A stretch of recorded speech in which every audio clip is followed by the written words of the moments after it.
Get strong.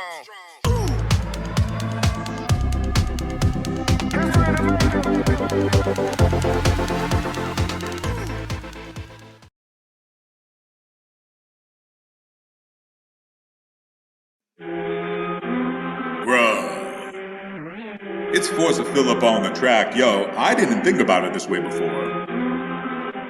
But when I stopped casting Brainstorm, I realized all you players are Junders. You're just a bunch of Junders, bro. 2-for-1s in top decks. Green Sun Zenith prospects, well... If you don't cast Thoughtseize turn 1, then I don't want to hear no chat about blunders.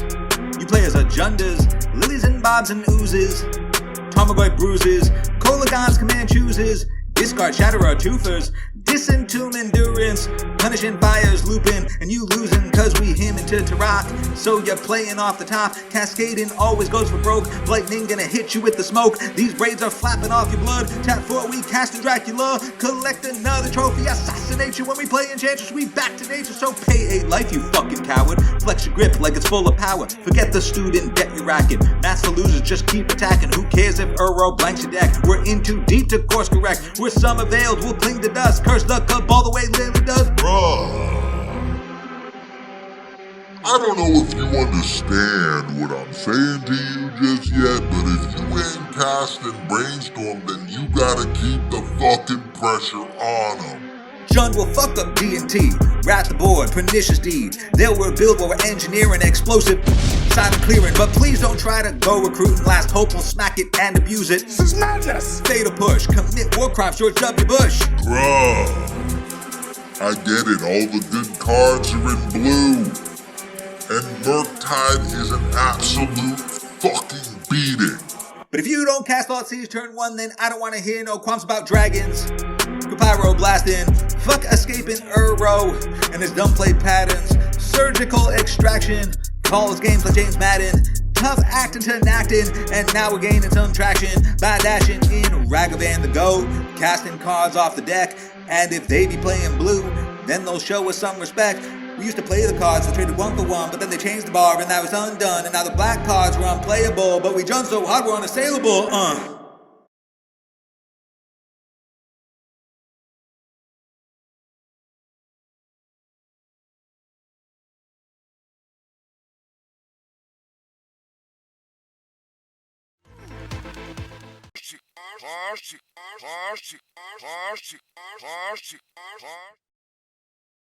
All right.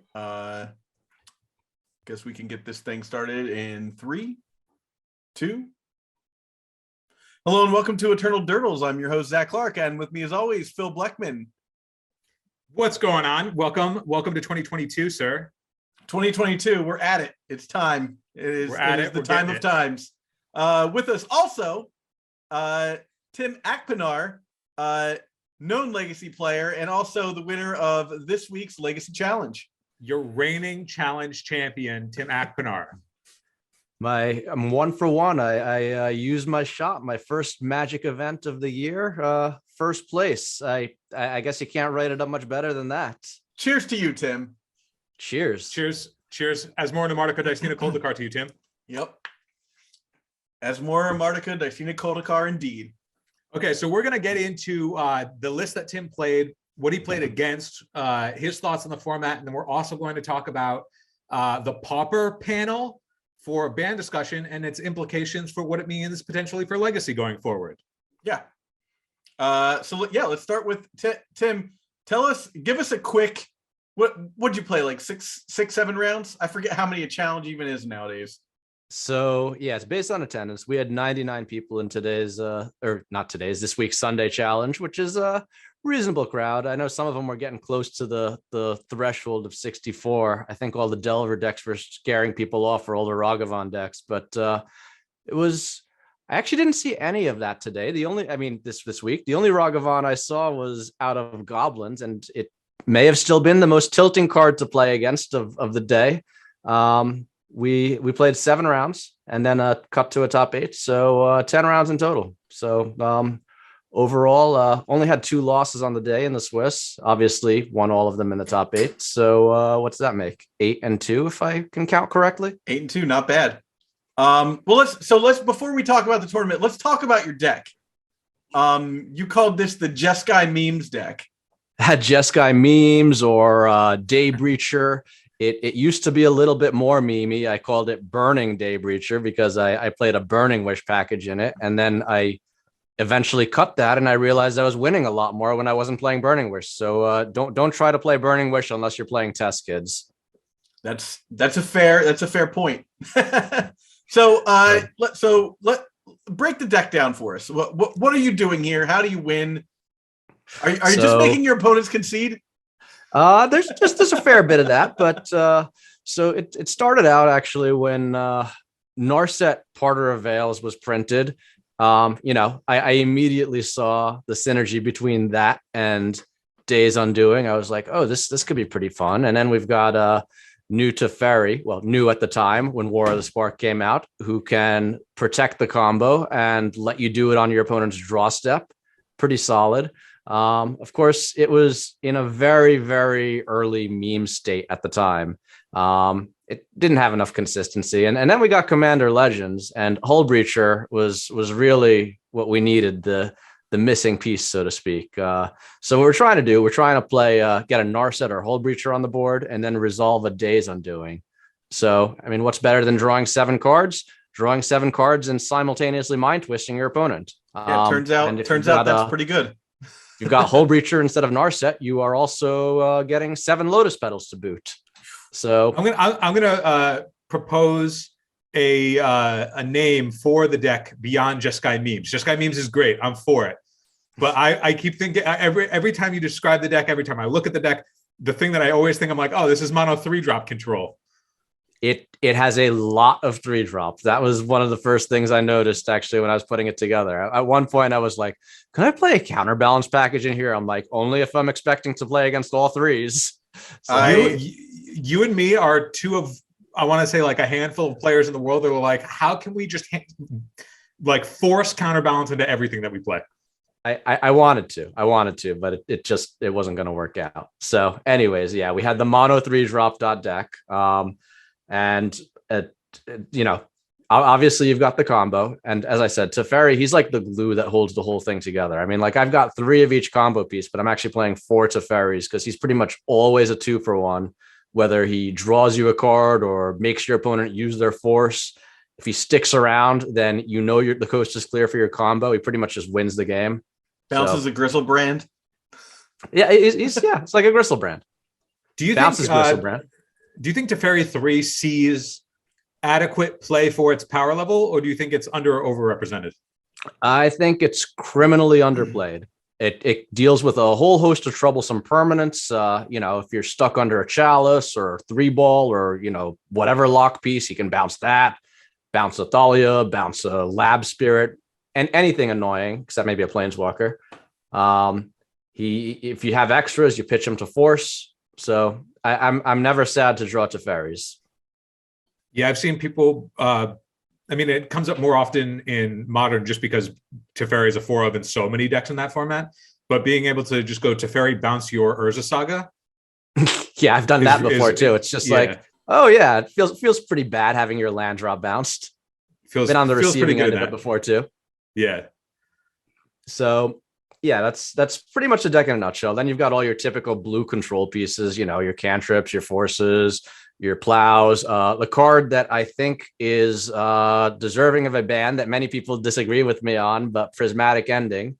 That card just solves so many problems, answers anything, consolidates what used to be multiple sideboard slots into a main deckable card that you could play 3 of. We used to have to play a bad card in that slot, like Council's Judgment, and you could only afford to play 1 of it because it was so damn clunky. Now it's like, oh, we can play 3 or 4 Prismatic Endings and never lose to Chalice or anything obnoxious again. Yeah, you can put Council's Judgment in mono 3-drop control. Yeah. More 3-drops. You can now place Council's Judgment in what's it called? Your commander decks again, guys. You can make your opponents do the dilemma. But no, the double white is not something we want. I do really enjoy the mana in the deck is really great. I don't think we have no double double mana symbols outside of Narset, and I guess if you're hard casting a force. Force of Will, yeah. You just have to make Force of Will work. I guess Force of Negation as well exists, right? Like you're playing that in there. Oh, that's why I said a force. Yeah. So is the list that you played, is your challenge winning list, is it something that you had been iterating on for a long time beyond Burning Wish, or did you recognize when you were playing that you would still iterate it further? So I was iterating on it for a long time when I had Burning Wish, and then after I cut Burning Wish, it didn't really require too much iterations at that point. I keep using that word, but the only major change, it's not even really a major change, but the only change I really made since getting away from Burning Wish was adding a second Surgical to the board, just because there's so much Reanimator in Legacy right now. Before I was actually on 2 cages and 1 Surgical, but I got sick of getting turn zeroed. So Surgical helps with that. Because I've seen you play this list a bunch when you stream. Yes. It's kind of I guess my pet deck, my baby. I mean, I invented it, and just like I invented punishing Dax, someone else will probably do better with it and then steal it and call it whatever their name is pile. Are you planning on going to the SCG Legacy event in February? I am, and I can't wait to see you. I ordered the missing pieces I have for the deck today, because prior to today, I did not buy any new Magic cards since Oko, new paper Magic cards. So barring any kind of changes that come out from Neon Dynasty, you're just going to run back this 75 in February? Neon Dynasty will be legal, won't it? Is that it's pre-release, right? So it won't be legal. Yeah, it won't be legal. Oh, I thought it was, maybe I'm wrong. I thought it was legal the Friday before the event. For some reason, I thought that weekend was pre-release weekend, because I was thinking to myself, well, if I don't find anything I like in Modern, maybe I can just jam pre-releases all day on Saturday. Or okay, so that makes it a lot easier. That makes it a lot easier if there's. Or we can just drink and go to the casino, Tim. Yeah. Maybe do 1 draft, but you got to draft on drafts. Bring Hull Breacher to the blackjack table. I'm gonna draw 7. So if the dealer hits, they just don't get the card, and I get a treasure, whatever that means. They have to give me another chip. If you cast Days Undoing, you're definitely gonna bust though. You can't hit after that. You have to end the turn. So here's a good question, Tim. We don't know what's going to happen between now and February. This is on my list of questions here. As far as bannings are concerned, does this deck hold up if Ragavan and Urza Saga go? I think it gets better if Ragavan goes, because Delver is one of the more obnoxious matchups. I mean, we can beat it. I would say my record against Delver is about 50-50 since early December, when I really started playing this deck a lot. But 50-50 is still worse than what I did in the challenge, or worse than my overall record with the deck by a good amount. So if Ragavan goes, I would be very happy. Takes a lot of pressure off having to have the turn 1 counter magic. That's for sure. I mean, not turn 1 counter magic, turn 1 removal. That's for sure. If Saga goes, I don't really think I care one way or the other. I mean, maybe if Saga goes, it reduces the number of artifact decks, and I don't have to play Null Rod in the sideboard, opens up a slot, but I don't think it impacts us too much. Okay. If the announcement comes out before the SCG in February, what does your ideal announcement look like? Oh boy. So my ideal announcement, I've come to terms that that's not actually going to happen. But nobody's list is actually going to happen. I want to know in the timeline where I honestly don't think. I think what Tim's I'm saying, sure the people saying just is, Ragavan, I think there's a reasonable chance their list will happen. I think that nothing's going to happen. They're going to wait till after this event and see what things look like, and use that as a excuse to do nothing. Or it's like Jax tweeted the other day. Come on, guys. They said they're going to do it after Eternal Weekend. That's not happening for 10 more months. Yeah. Yeah, that was good. Yeah. So let's hypothetically, we're living in the timeline where your prediction is correct. Where I am the DCI. What is listed under banned and unbanned? All right. So, well, let's start with unbans. Let's start with unbans. I don't have any unbans on my radar. I mean, Mind Twist always comes to mind, but just because you can, and it would probably see almost no play outside of Pox, and fuck it, we can throw Pox a bone. Fair. But I think that's fair. I mean, you don't think people will just jam a random Mind Twist into their decks? I don't think so. I think especially with Veil, but people also always throw around Earthcraft or Survival. I don't think those would be too dangerous, but I guess the problem is because they're reserve list cards, they'll like go up to like stupid amounts of money, and they'll feel bad if they have to ban it again. So they'll probably just say it's safer to leave it banned. If they unban Survival of the Fittest, they better let us start using gold border cards. Yeah, I'm right. just saying. That's the only way to keep that. That's under the only control. way to make it fair. But as far as bans, all right. So let's start with the obvious monkey in the room, Ragavan. Mojo's got to go. That's got to go. And then I've got. So I already alluded to one of them. I think Prismatic Ending should go. I think Expressive Iteration should go. I know a lot of people think that one's pretty innocent, but I don't think that you should have easy to play card advantage for Delver. The best that they're allowed is what the hell is that black one? Night's Whisper. I think that should be the ceiling on what Delver is allowed, and then you have to play black if you want to do that. Making it slot too easy into blue-red Delver, being a 2-for-1 and throwing some dig on it to boot, I think that's too much. So Expressive Iteration goes. Murktide goes. Come on, a 2-mana 7/7 that also just has extra text that makes it get bigger if you play a second one. By the way, the first time that happened, 1, 2, 3, 4 cards you've banned so far. Keep going. By the way, the first time that happened, I was actually playing a quad Murktide deck on Twitch, and I played one of them. I'm attacking with it, and then I'm like, all right, let's do the smart thing and play my second creature after combat, in case they have effects. So I was like, why didn't you play it before combat to grow the first one? And then I read the card again. I'm like, what the fuck? Why did they need to add this line There's of just a static ability on that card that's like bonkers. Why did you do this, Wizards? And so yeah, Murktide goes. All right. And now we get to the part of my list where I call it sort of like a prisoner exchange, cards that got to go in pairs. So Force of Negation goes. Now you do that, you are beefing up combo a little. I think if Force of Negation goes, you also have to take Veil with it, so that combo has a little less protection. That also makes things interesting, because now you can start playing Hymn to Torok decks again. I want to see Hymn to Torok decks again. I mean, I know there's that new check pile, but that thing has a mana base that is just a hate crime against the mana system. Wait, quick timeout. What's your favorite Hymn to Torok art? The Wolf. Okay, the Wolf. I'm an old crazy man guy myself, but Oh no, Zach, you're an old crazy man. Oh no. I could see. Yeah, Zach looks like an old crazy man. Phil, what's your favorite hymn? Quentin Hoover, old crazy man. Are you the 4 people hanging out together in like the circle? Which circle? So as everybody knows who listens to this podcast, I'm a fan of altered art. My set of Hymn to Torox is one of each art altered, because I am a man of variety.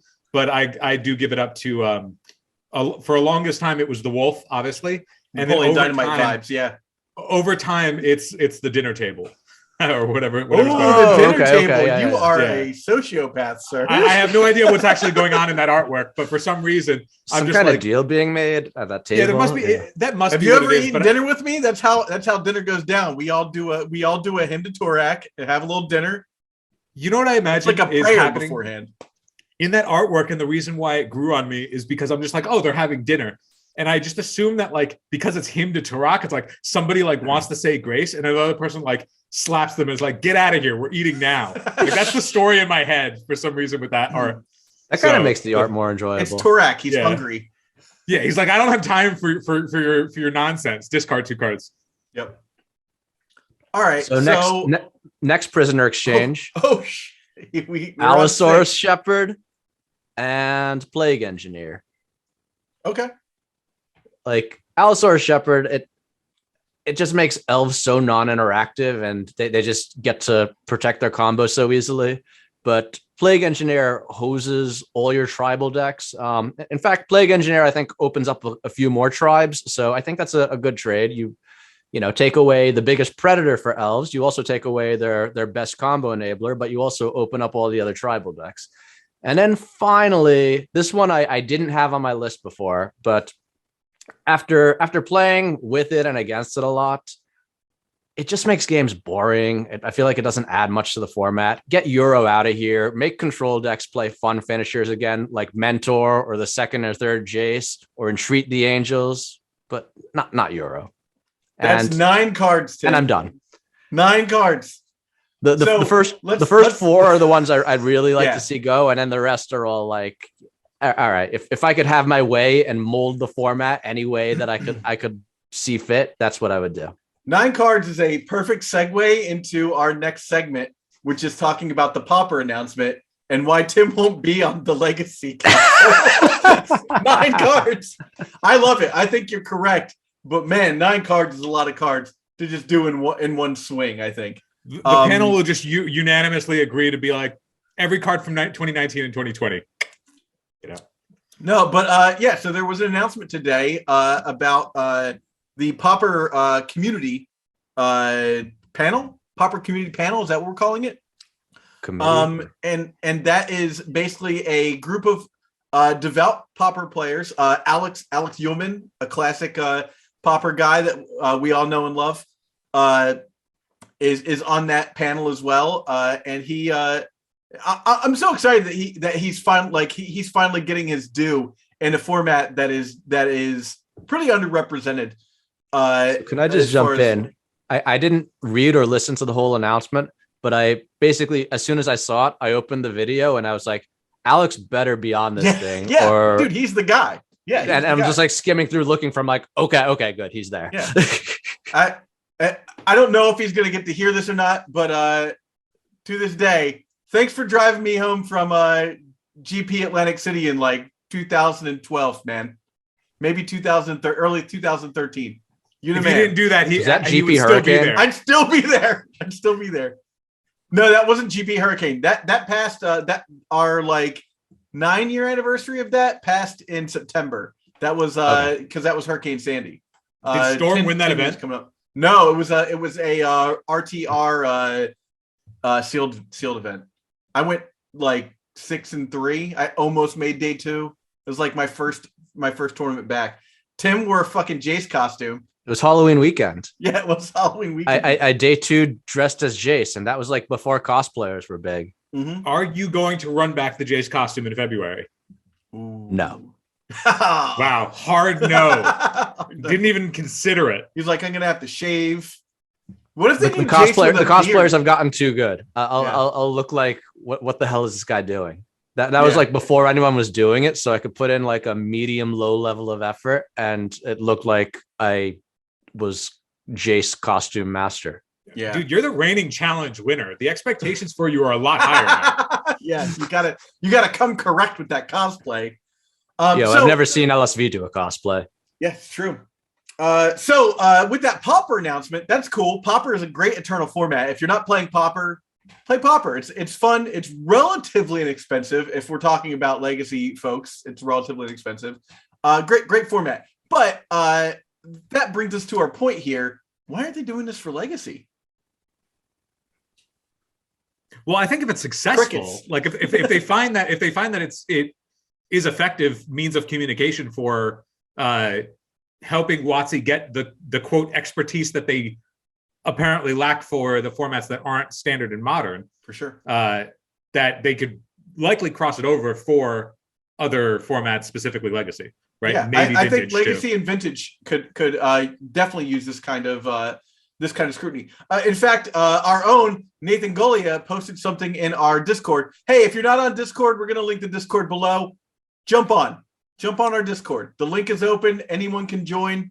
You should be on the Discord anyhow, chatting with us and stuff. We have a lot of fun on there. Anyhow, to that end, our own Nathan Golia reposted the announcement, but removed Pauper and added the word Legacy instead of Pauper to the announcement, and it sounds pretty good.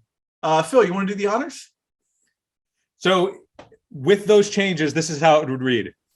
Quote, with ancillary sets like Commander Legends and Modern Horizons 2 consistently released in addition to our standard sets, it increases the number of cards each year that enter the Legacy format. And while it's exciting to get sets like those, which have cards of a different power level than usual, it also increases the chance that they're going to see play in Legacy. I, meaning Gavin Verhey, want to be transparent with you here about the challenges. To properly decide to ban a card, it takes a lot of discussion, format knowledge, and analysis.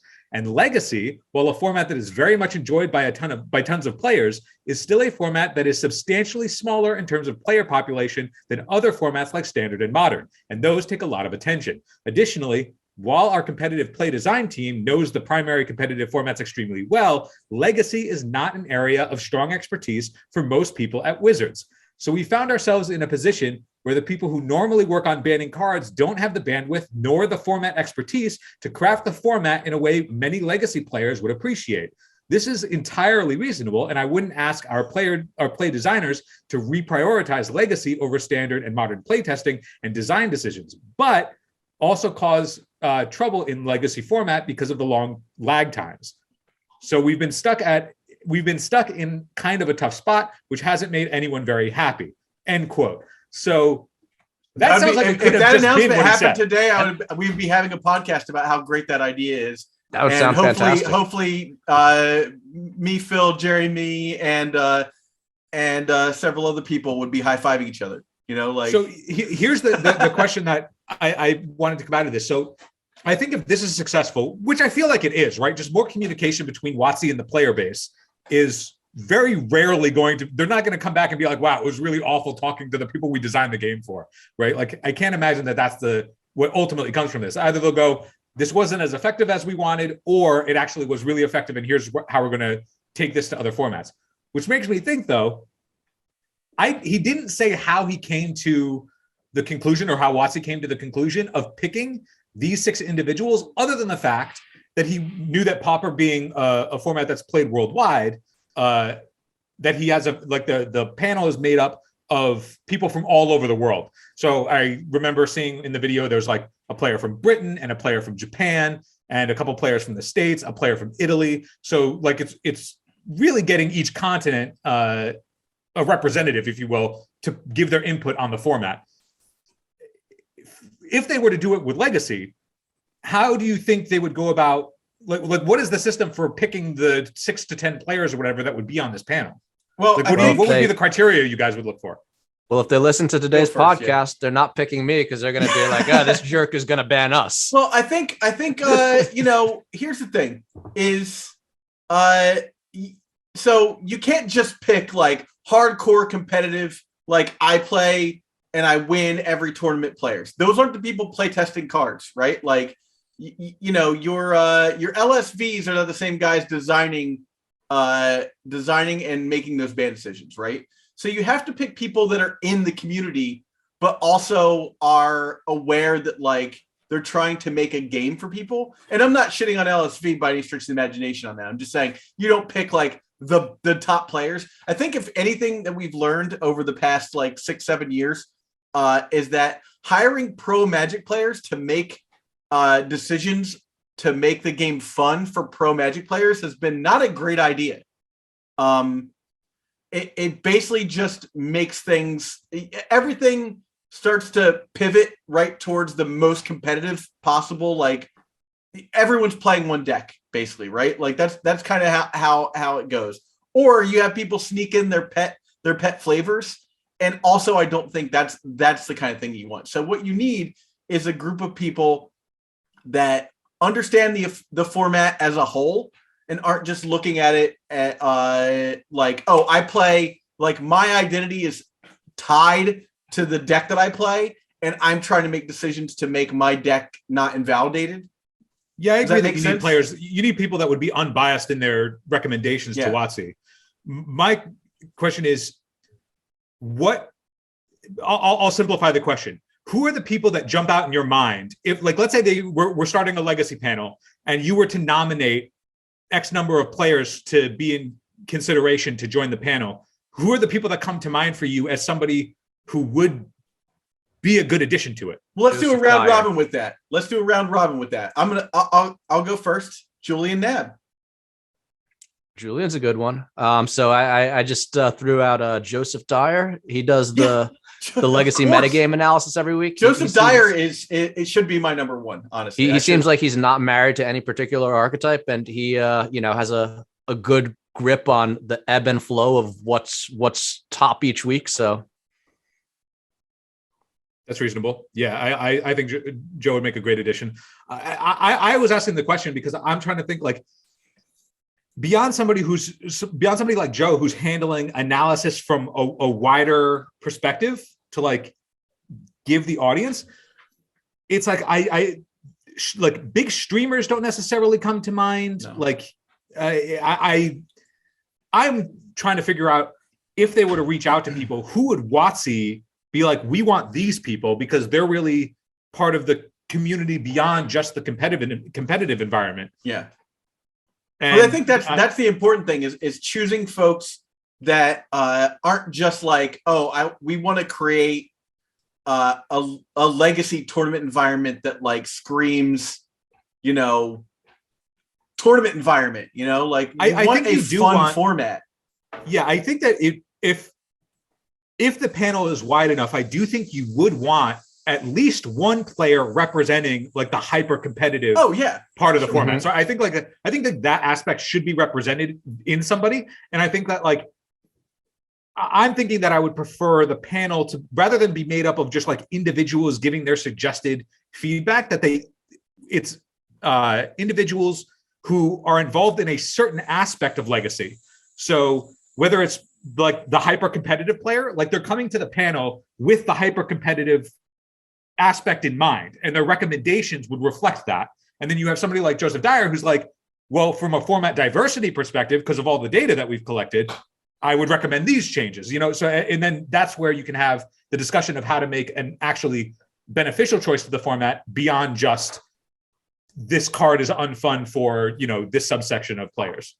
All joking aside, the thing I would suggest is find those data monsters like Joe, or, why I say all joking aside, Tim used to be a data monster when he wrote for HotC. He would go into the details about the format, what percentage of things are playing. Right before those big SEG events, those were some of our most read articles were Tim's analysis breakdowns, because they were I don't know. Explain to me what you were doing there, Tim, because that was huge.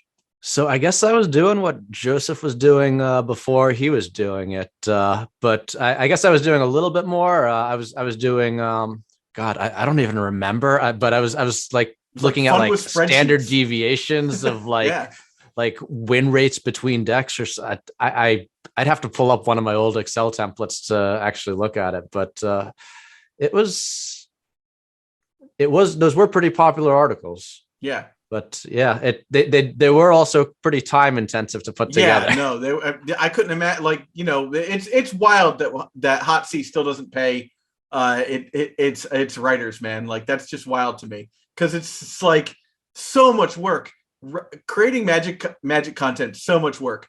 But like, yeah, you were doing like the work of like 10 articles every article you wrote, because it wasn't just like speculation. Oh, I have an opinion. You were doing math. Yeah, I know. Who would do that for fun, right? Yeah, who's trying to do math? Like, who plays in the red zone? Combat. So, I'm off of it. Another name I think would be good for a committee or council or whatever we're calling it. I think Jarvis would probably be good. Yeah. He's got, he's kind of a good hybrid of both the theory and the competitive spike. The Oarsman, a possible inclusion. Could be. I haven't really seen him around much lately, but I think he does do coverage on the NRG series sometimes. I don't know if he still does. I would be curious to know, like, I think another thing that I would like for WotC to do if we got a panel like this for Legacy is also communicate what they sort of envision for the format as different from modern and different from vintage, if that's even tangible. Yeah. Just so like as people go in, historically, we have seen them ban things for a variety of reasons, from something being just straight up unfun to being too homogenizing the format to actually just being straight broken. So there isn't a universal, like, here is how to look at what we would even consider ban worthy, and then how you actually would calculate what is unfun, you know?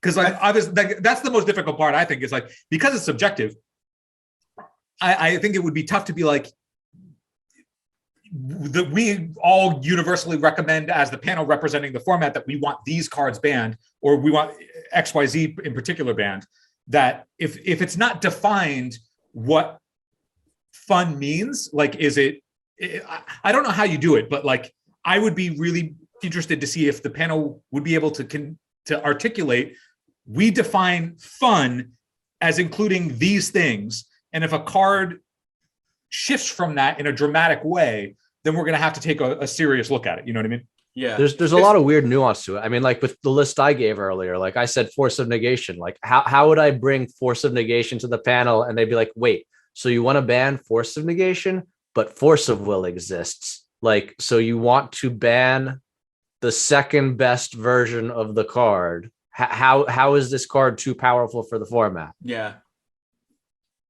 Yeah, I think the other part that's like is tough too, that I feel like doesn't happen enough in those kinds of discussions when seriously calling for something to go, is the implication of what the format actually does look like after it's gone, and then does that theoretical format after that card or cards is gone significantly improve the experience without those cards there. So like a great example was, if Ragavan is the thing that goes, right? We saw a test of like what that might look like. Ragavan goes, what does the format look like if that's the only thing that goes? Anzi actually held the Ragaban tournament, right? Where like it just wasn't legal. And then what ended up happening is the Delver deck just replaced Ragavan with the Delvers, and then the deck was otherwise exactly the same. Yeah. And then the results of like what you would expect making top 8 or like doing well in that event was identical. It was the same.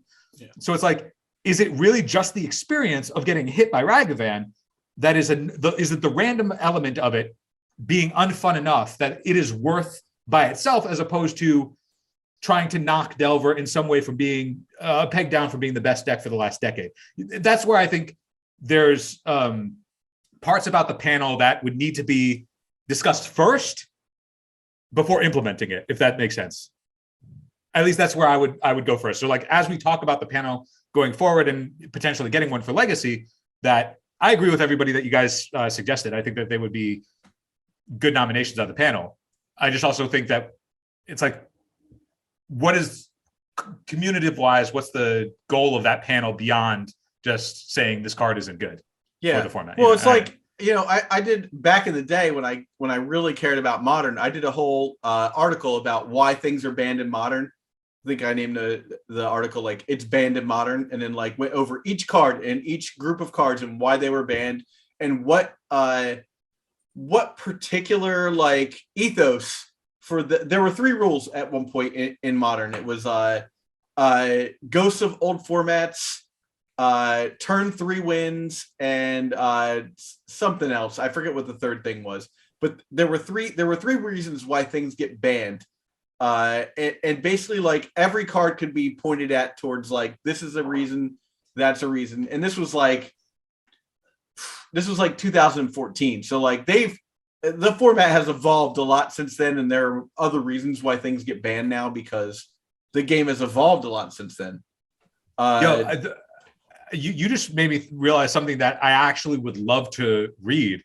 I would love to read the WotC announcement article where, I mean, it would be a long one, but actually just going down the current ban list, and in 2022 terms, saying why we think this card should remain on, like individually each card, why it should remain on the ban list. That's a thing that should happen every year, once a year, is they should go over every single card and be like, does this belong here anymore? does it make any sense that this is here? Like, if I were to, like Tim did his like ban unban thing, the first card I would unban would be Mana Drain. I'd be like, let's see how that plays out. Yeah. They've been reprinting the shit out of Mana Drain constantly. Like, they can reprint it anytime they want. They can put it as a mythic rare in the new standard set, right?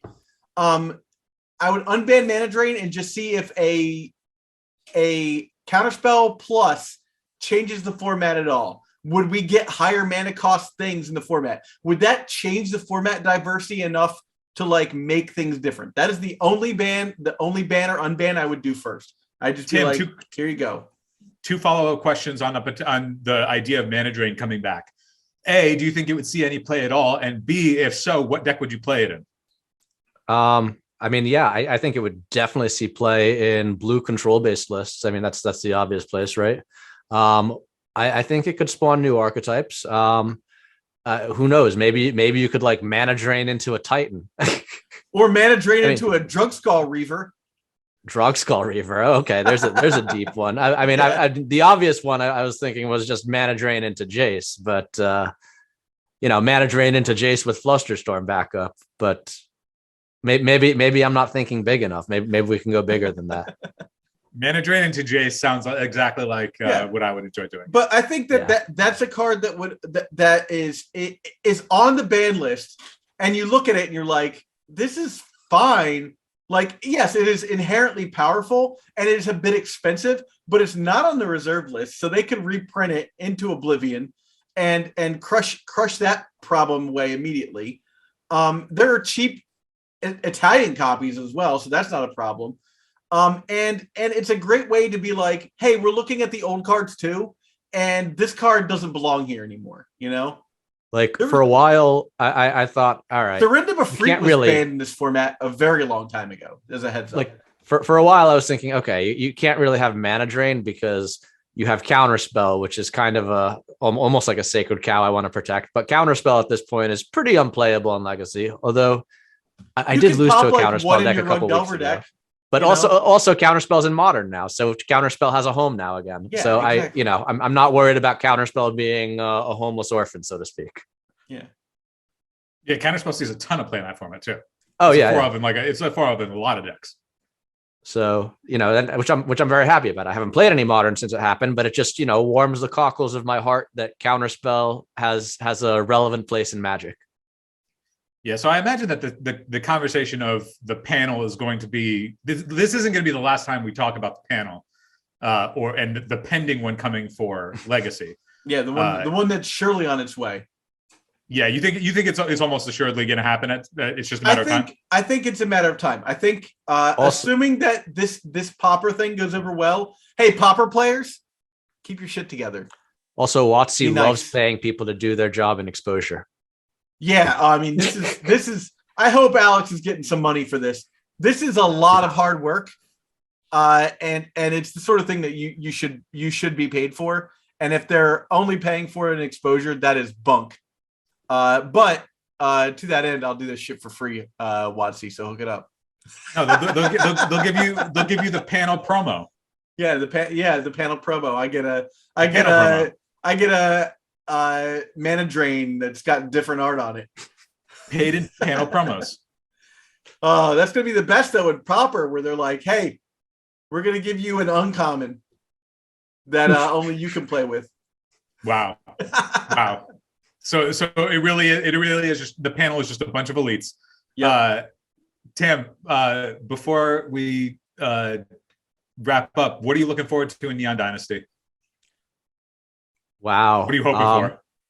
I'm curious to see if that Ninja's deck can gain a little more. I mean, we've seen Ninjutsu cards spoiled already. Some people have talked about Ninjutsuing in Emrakul with that new thing that gives Ninjutsu to everything.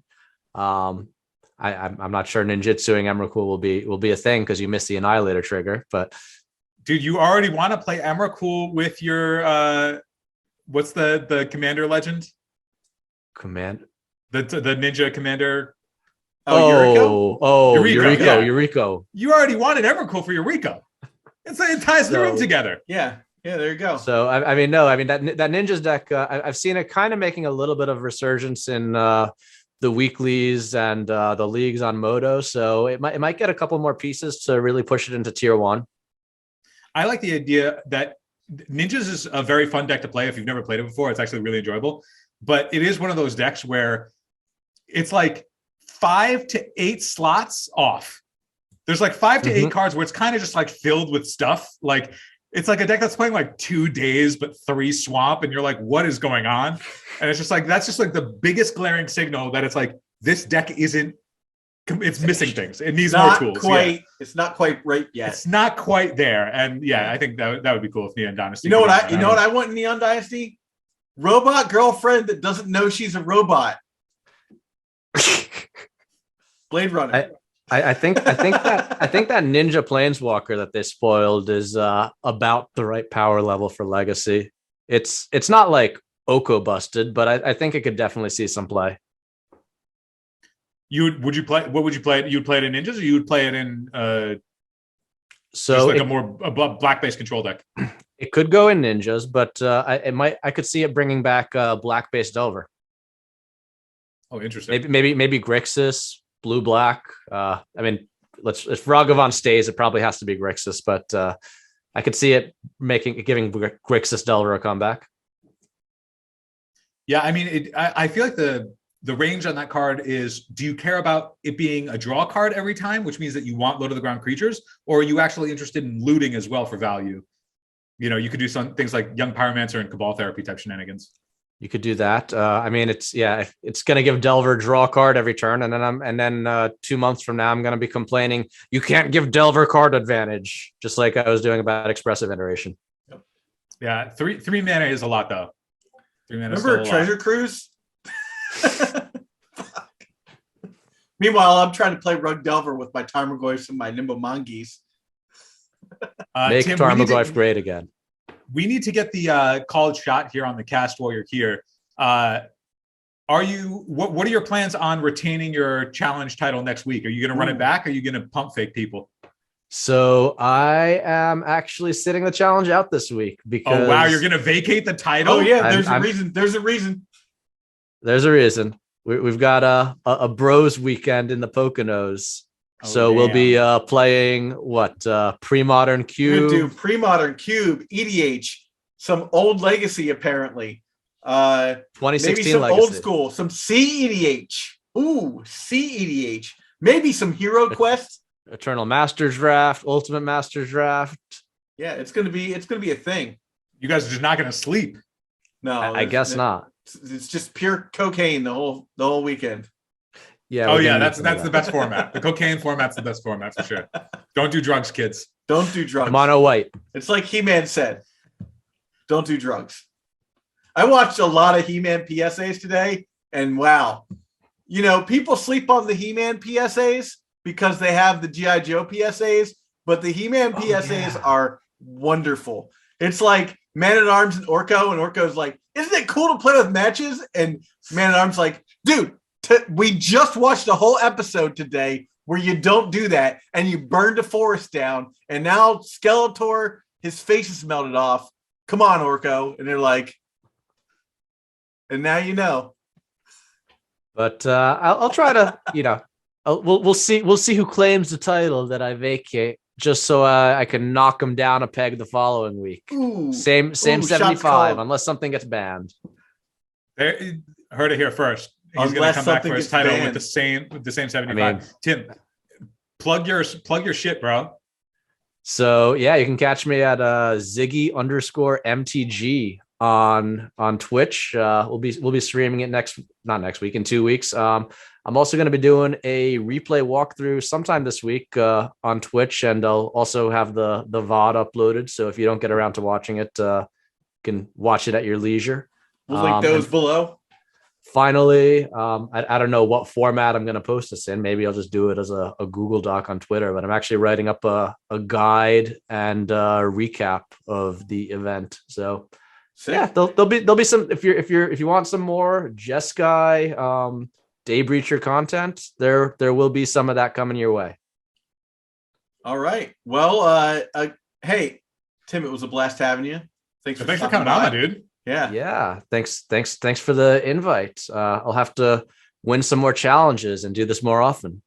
Yep. Yeah. Consider the blanket invitation invite onto the cast every time you win a challenge. Any old time you win a challenge. Yeah. All right. Yeah. See you in 2 weeks. Yeah, we we'll see you in 2 weeks. We want to quickly thank our Patreons, and we'll be back with more content on a much more weekly basis now that the holiday is over. Let's get back to it, guys. Let's get after it, as Sweet Phil says on the D2 forums. Let's get after it. Let's get after it. That's Sweet Phil over here. Anyhow, be good. Eat your vegetables. Have a good night, everybody.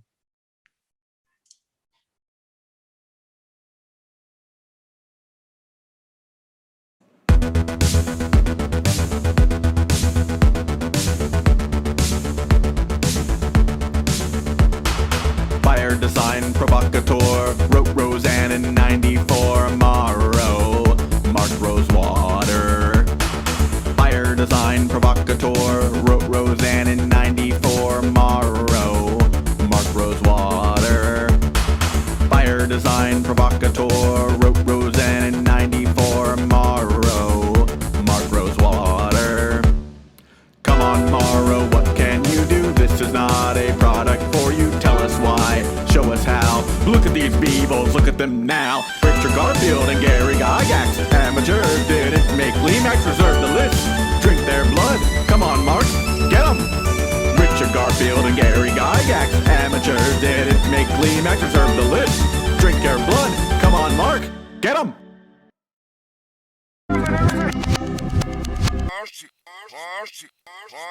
Archie.